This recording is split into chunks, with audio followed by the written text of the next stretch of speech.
Fala minha gente, tudo bem? Vamos falar da vitória de Portugal por 5-2 sobre a Dinamarca, que deixou o Portugal classificado na Nations League para a semifinal contra a Alemanha, e uma partida muito diferente do que Portugal fez no jogo de ida lá na Dinamarca, quando foi derrotado, é verdade, também fez uma partida bem mais apática. No jogo de hoje, Portugal, por motivos óbvios de precisar do resultado, foi muito mais propositivo, mas é claro que a gente vai dar destaque para o Cristiano, embora, claro, para mim o nome do jogo acabou de fato sendo o Trincão, que entrou, mudou a partida e também acabou mudando a prorrogação em prol de Portugal. Mas o Cristiano hoje foi de...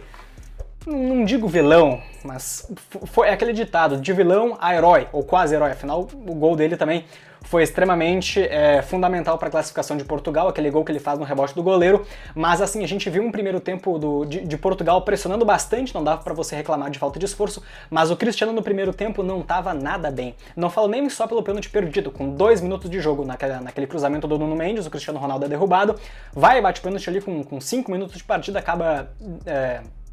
perdendo méritos do Schumacher também pela defesa que fez, mas assim, não foi um primeiro tempo bom do Cristiano. Não só pelo pênalti então, mas pelos erros de passe, ele não estava se acertando em nada com a equipe, teve também, é verdade, uma bola que ele quase fez um gol poucos minutos depois do pênalti perdido, quando ele cabeceia também novamente no cruzamento do Nuno Mendes, parando novamente no Schumacher, mas assim... um primeiro tempo abaixo, sabe? Quando a gente nota que um jogador, por mais que tenha uma qualidade indiscutível, ele erra passes, ele não consegue se apresentar bem pro jogo, foi o que aconteceu no primeiro tempo. No segundo tempo a coisa foi completamente diferente. O Cristiano Ronaldo foi muito mais propositivo, pô, se você colocar aí os dados dele da partida, saiu nos 90 minutos, é verdade, mas 5 finalizações no gol, fez o seu gol, então assim... No segundo tempo ele conseguiu se redimir, mas na primeira etapa acabou indo bem abaixo. Mas enfim, vamos por ordem então. Portugal conseguiu abrir o placar se encaminhando só para o final da primeira etapa, naquele gol contra do Anderson no cruzamento do Bruno Fernandes ali na cobrança de escanteio, e foi o que Portugal conseguiu fazer. Porque por mais que tivesse feito bastante pressão, oportunidades claras, acho que a principal foi aquela com o Cristiano de cabeça, que eu já mostrei para vocês, mas também teve uma finalização do Vitinha indo por cima ali, um chute bem forte. A volta do intervalo acho que foi fundamental para Portugal ver o que conseguiria fazer. Portugal começa bem, começa em cima, é verdade, tem ali uma oportunidade logo no início também com uma jogada da direita, o Cristiano Ronaldo arrumando para o Conceição finalizar. Então assim, dava indício de que Portugal conseguiria, quem sabe, fazer o segundo gol, se tranquilizar um pouco mais a partida, mas assim como aconteceu no primeiro tempo, quando a Dinamarca conseguiu se soltar aos poucos, novamente no segundo tempo também. No primeiro tempo, para não deixar passar, teve uma finalização interessante do Højlund ali, que o goleiro acabou defendendo, mas assim, no segundo tempo a Dinamarca conseguiu ainda se infiltrar um pouco mais, foi começando a gostar da partida. É um time perigoso, por mais que não tenha ali jogadores que você coloque numa primeira prateleira de futebol mundial, mas é um time bem organizado dentro de campo. Pô, você tem ali um Eriksen, outros jogadores assim, o Højlund, que conseguem dar um trabalho pro adversário, e foi isso aí que aconteceu. À medida do tempo em que a Dinamarca vai se soltando, ela consegue chegar no gol então do Eriksen de cabeça para fazer o empate 1-1 num gol muito parecido, né? O mesmo lado, a mesma bandeirinha de escanteio, que foi o gol que o Anderson fez contra no primeiro tempo. Gols muito semelhantes, um contra, um a favor. Inclusive gerou até uma polêmica por conta da questão ali se não foi um empurrão ali nos jogadores de Portugal, mas no fim das contas o gol acabou sendo validado. Portugal parece que sente o golpe, começa a se recuar um pouco mais, a ficar um pouco mais inseguro. O zagueiro ali, o Rúben Dias, nem se fala. O Rúben Dias levou um cartão amarelo por reclamação pura de uma falta que ele tinha feito lá no meio de campo, não tinha nem que ter feito aquele tipo de reclamação, levou um amarelo besta, depois ainda fez aquele erro que a gente já vai chegar lá, mas enfim, Portugal, cara, vai aos poucos... voltando pro lugar, conseguindo criar algumas oportunidades, aí a gente chega então no gol do Cristiano de rebote, uma parte fundamental dele da partida, que é fazer um gol no mata-mata pro Portugal. A gente sabe, pô, tem todo um estigma ali do Cristiano ser cobrado por partidas decisivas por Portugal, especialmente pela comparação, não vou ter como não falar dela, entre Messi e Cristiano, questão de mata-mata, pô, a gente sabe que tem esse debate muito na internet, então assim, à medida do tempo que o Cristiano perde um pênalti decisivo, como já tinha perdido também na Euro passada, e agora ele consegue fazer um gol, cara, é uma redenção, é muito bom ver isso aí acontecer. O Cristiano consegue fazer um gol então estando 100% ligado naquele rebote do goleiro, que a bola bate na trave e volta nas costas do Schumacher então, e o Cristiano consegue fazer o gol fundamental para Portugal.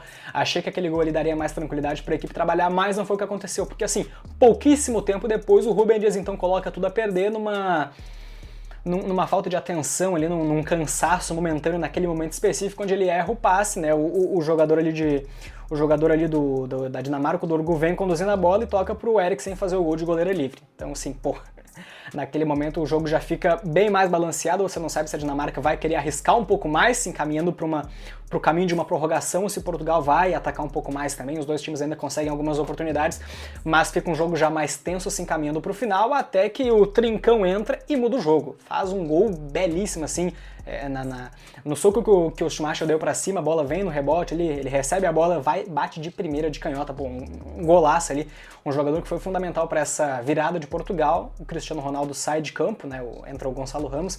Achei até que o Cristiano jogaria os minutos da prorrogação, mas não foi o que aconteceu, opção técnica, enfim.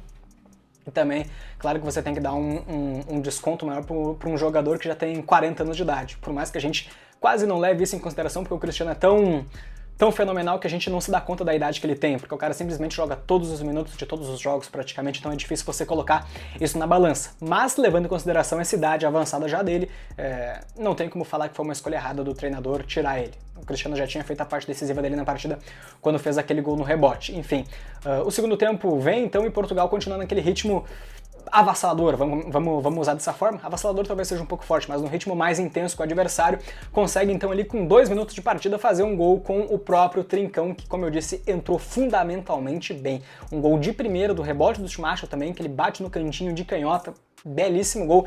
E aí sim, finalmente, Portugal, a partir daquele momento, começa a ficar já mais aliviado. Porque quando Portugal faz esse gol no iniciozinho da prorrogação, a Dinamarca parece que já não arruma mais forças. Claro que a qualidade técnica também de uma seleção para outra é notável, Portugal tem melhores jogadores, então claro que conforme as substituições forem acontecendo, você coloca jogadores melhores em Portugal e a Dinamarca, por motivos óbvios, tende a perder um pouco da sua qualidade. Portugal então vai para cima, consegue ainda fazer mais um gol ali mais um gol com o Gonçalo Ramos, já de goleira livre, enfim, no passe do Jota, consegue matar o jogo já em 5-2. E poderia ter sido mais, tá? O Bruno Fernandes também perdeu uma oportunidade quase que inacreditável, enfim.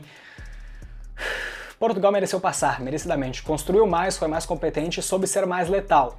Mas isso só se desenrolou no final da partida com aquele gol do Trincão, com aquele golaço. Porque se você for pegar os 90 minutos, Portugal foi um time que teve mais pressão, mas a Dinamarca, quando teve a bola para fazer contra-ataques, especialmente se aproveitando dos erros de Portugal, um na bola parada, na falha da marcação, e o outro no erro individual do Rúben Dias, cara, a Dinamarca soube ser fundamental. Então assim, agora a gente vai ver um jogo de mais alto nível de Portugal contra a seleção da Alemanha, que tem bons jogadores também, muito bons aliás, então tende a ser um jogo bem mais difícil, bem mais complexo do que foi contra a seleção da Dinamarca hoje, mas claro, Portugal e Alemanha são duas seleções muito grandes, então